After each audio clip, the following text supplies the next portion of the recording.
Let's say you're given 2 points, x1, y1, and x2, y2 on the coordinate plane, and you're said that the diameter of a circle is the line joining these 2 points. So I have a circle here. Let's bring that and put it right there. Now, how do you find the equation of this circle on the basis of these 2 points? Now, there are 2 ways. One is the more messy but less creative way, and the other is the more creative way. So let's start with the messier way. Now, we know that if this is the diameter, then on this diameter, somewhere midway through this line would lie the center of the circle. So this would be the center.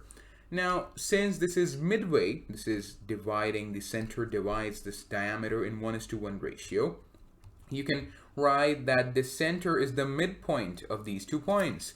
So there you have it, you have the center. So the center of this circle is x1 plus x2 divided by 2, comma, y1 plus y2 divided by 2, just the average of these 2 points.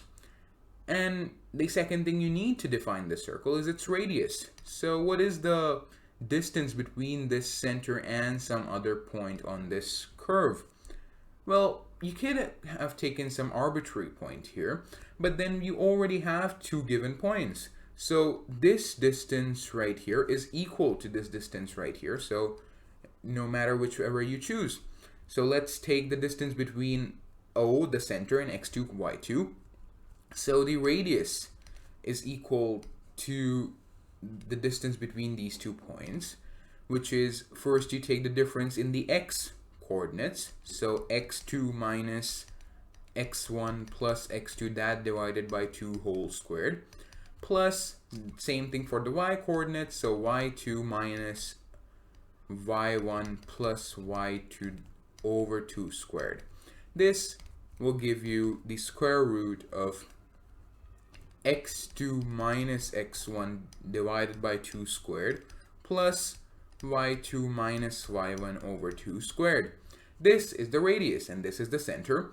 So you can easily go and write the equation of the circle. So x minus the center x coordinate is x1 plus x2 over 2, this whole squared, plus y minus y1 over y2 over 2 whole squared is equal to the square of the radius.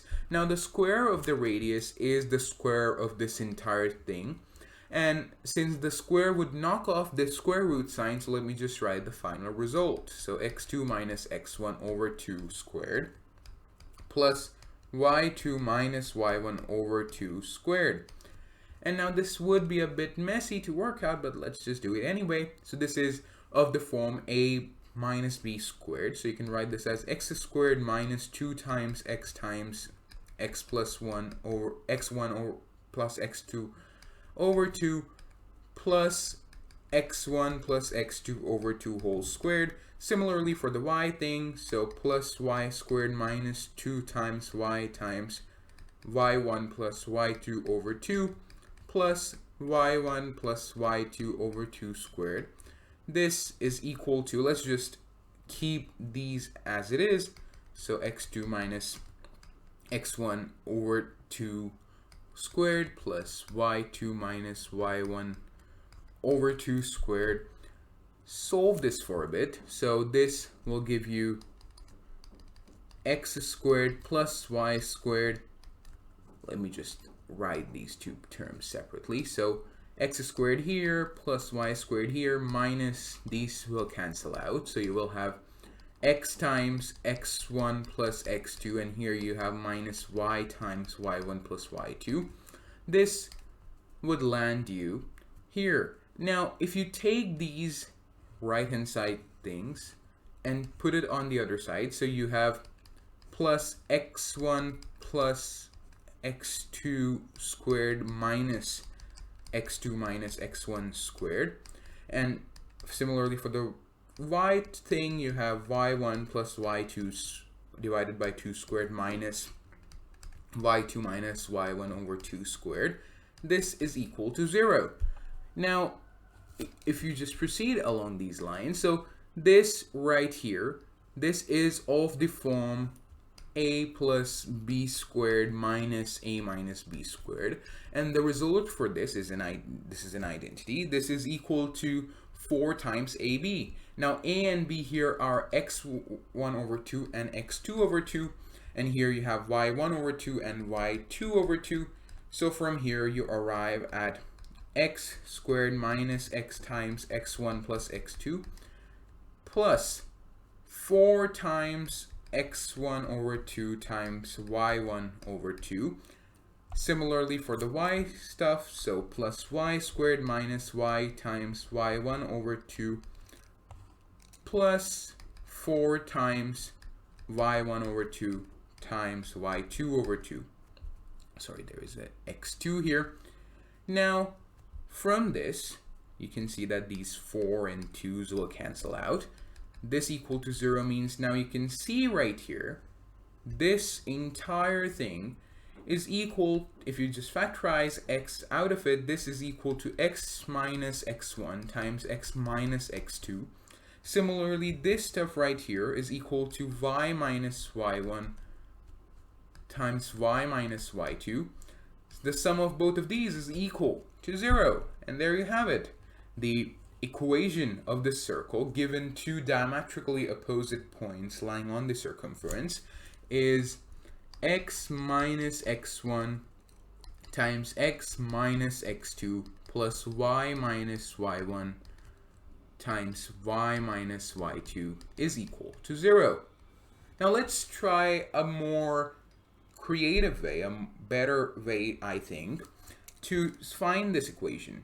Now, this will require some geometry, so we use the fact that any triangle that you form, so something like this, in a semicircle, so this is a semicircle, the diameter will form a semicircle.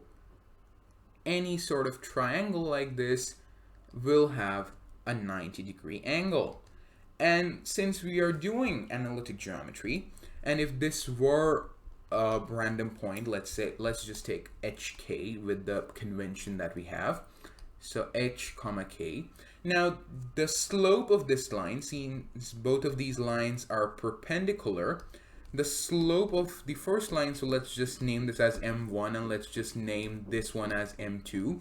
You can say that the product of their slopes is going to be equal to -1.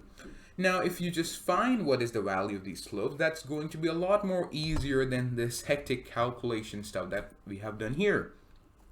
The slope for the first line, well, that's a line joining 2 points, so you can write that m1 equals the slope between these. So the difference in the y coordinates, k minus y1 divided by h minus x1.